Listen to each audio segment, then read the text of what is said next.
अच्छा। శ్రీమాత్రే నమః. శ్రీమాత్రే నమః. సప్తమాతృకా క్షేత్రము అగస్త్యాశ్రమం కన్యాతీర్థ క్షేత్రము. ఇది కడప జిల్లా జమలమడుగు మండలము పెద్దదండూరు గ్రామ సమీపమున పినాకిన్ నదీ తీరమున భానుకొండల మధ్యములో మామిడి వనముల మధ్యలో ఈ క్షేత్రము ఉన్నది. ఇక్కడ సప్తమాతృకలు అక్కదేవతలు అంటారు. బ్రాహ్మి, మాహేశ్వరి, కౌమారి, వైష్ణవి, వారాహి, మాహేంద్రి, ఇంద్రాణి అని చాముండి ఈ 7 మంది దేవతలు ఇక్కడ పొలంలో స్నానం ఆచరించి ఈ అమ్మవారిని స్వామిని కొలుస్తున్నారని దీనికి కన్యాతీర్థం అని నామము. అట్లాగే ఇక్కడ అగస్త్య మహాముని అగస్త్యేశ్వర కోట నుంచి వచ్చి ఈ అమ్మవారిని సేవించాలని దీనికి అగస్త్యాశ్రమం, సప్తమాతృకా క్షేత్రం, కన్యాతీర్థం అని పేరు. ఇచ్చట అమ్మవారు స్వయంభూమూర్తి అన్నమాట. ఏకశిలలో ఒకటే రాయిలో భూమిలోకి అంతమింతుండేది ఎవరికీ తెలియదు. కానీ అమ్మవారు అష్టభుజి వనదుర్గామాతగా ఇక్కడ వెలసింది. అమ్మవారికి 8 చేతులు, సింహ వాహనము, పాదముల కింద మహిషి. ఒకే శిలలో అమ్మవారి రూపము ఏ మహనీయుల చేత చెక్కబడింది ఎవరికీ తెలియదు. అటువంటి పుట్టురాయి కాబట్టి ఇక్కడ అమ్మవారు స్వయంభూగా వెలిసిందని ఈ ప్రాంతమంతా కూడా ప్రతీకత. అలాగే కొంతకాలం 1952వ సంవత్సరంలో ఇక్కడ 400 సంవత్సరాల మామిడి వృక్షాలు ఉండేటివి అన్నమాట. ఆ మామిడి వృక్షాలకు సప్తమాతృక ఒక్కొక్క వృక్షం కింద బ్రాహ్మి, మాహేశ్వరి, కౌమారి, వైష్ణవి, వారాహి అని ఈ 7 మహావృక్షాలకు యంత్రస్థాపన చేయడం జరిగింది. కాబట్టి ఈ సప్తమాతృకుల పేరుగా భావించి ఆ మాతృకలు కూడా ఆ 7 చెట్లకు వృక్షాలకు కూడా ఇక్కడ వివాహం కాని అమ్మాయిలు అయితే ఏమి, ఆరోగ్యం బాగలేని వాళ్ళైతే ఏమి ఇక్కడ పూర్వం సేవ చేసుకొని ప్రదక్షిణాలు చేస్తే వివాహం జరుగుతుందని ఒక నమ్మకం. అట్లాగే స్వామి పూర్వం శివలింగం ఉంది. ఆ శివలింగం భిన్నమైపోయింది. ఆ స్థానంలోనే మరొక శివలింగం తీసుకొని రావాలని ప్రయత్నం చేశారు.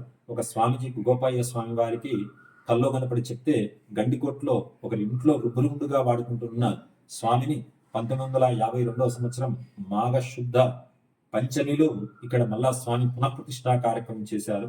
స్వామి పేరు సుందరేశ్వర స్వామి, అమ్మవారి పేరు త్రిపుర సుందరీ దేవి అని ఇక్కడ నామకరణం జరిగింది. అట్లాగే ఇక్కడ పాలం కని కొలం ఉంది. ఆ కొలంలో స్నానం ఆచరించి అమ్మవారిని స్వామిని సేవిస్తే వారికి ధర్మబద్ధమైన మనస్సంకల్పమైన కోరికలు నెరవేరుతాయని ఇక్కడ ప్రతీత. అట్లాగే అమ్మవారికి కార్తీక మాసం అయితే ప్రతి పౌర్ణమికి విశేష అభిషేక కార్యక్రమాలు అయితే ప్రతి నిత్యం భక్తాదులకు అన్నదాన కార్యక్రమాలు చాలా విశేషంగా ఈ క్షేత్రంలో ఈ అమ్మవారు దినదిన ప్రవర్ధమానంగా ఈ క్షేత్రం అభివృద్ధి చెందుతూ భక్తుల పాలిట పొంగు బంగారమై అమ్మవారి ఇక్కడ వెలిసిందన్నమాట. శ్రీమాత్రే. మీరు చూస్తున్నది త్రిపుర భైరవి. ఇదంతా కూడా ఒకప్పుడు కీకారణ్యంగా ఉండేది. ఈ కీకారణ్యాన్ని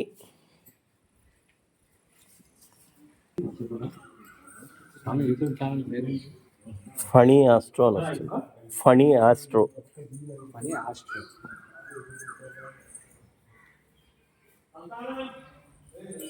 ఇలా అయితే రింగ్ ఇన్ చెబుతా 9908. ఇదంతా కూడా కీకారణ్యంగా ఉండేది. స్వప్నంలో గోపయ్య స్వామి గారికి వెంకటేశ్వర స్వామి శివలింగ ప్రతిష్ఠ చేయమని చెప్పిన ఎడల, ఆ పెన్నా నది ఒడ్డున చేయమని ఆదేశించిన ఎడల వారు ఇక్కడికి అంతా కూడా తిరిగి ఇక్కడ చెట్ల మధ్యలో, ఈ అరణ్యం మధ్యలో ఉంటే చెట్లు కొట్టుకుంటూ వచ్చి ఇక్కడ చూడటం జరిగింది. ఇక్కడ సుందరేశ్వర స్వామి వారు చూడండి, మీకు చూపిస్తాను.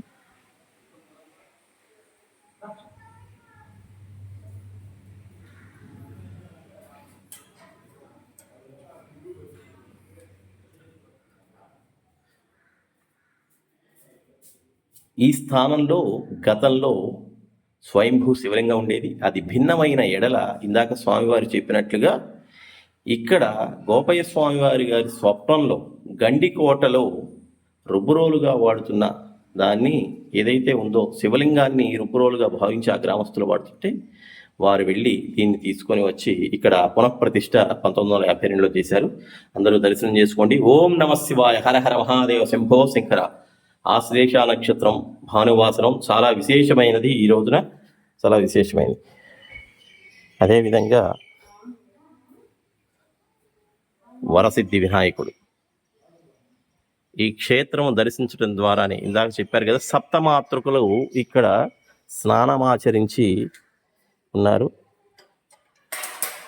అందుకే కన్యాతీర్థము ఓం శం శరవణ భవాయ నమ, సుబ్రహ్మణ్యేశ్వరాయ నమ, కన్యాతీర్థము అని చెప్పేసి అనటం జరిగింది. ఓం నందీశ్వరాయ నమ, వీరభద్రుడు. మీరు గమనిస్తే చుట్టూ అంతా కూడా ఇది అడవి, ఈ వెనక కొలను ఉంటుంది.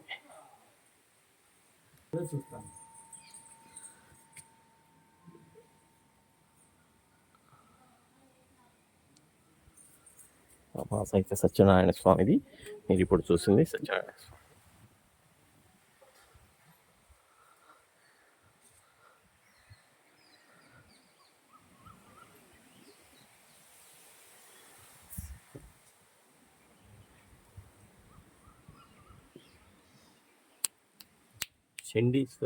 చండీశ్వర నమో నమః. బ్రహ్మగారు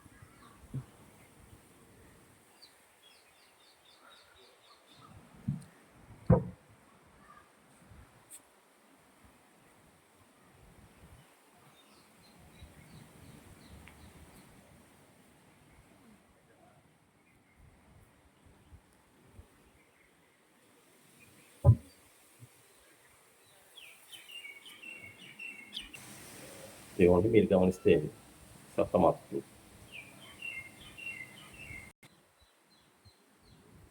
ఓం హరి మర్కటాయ నమః.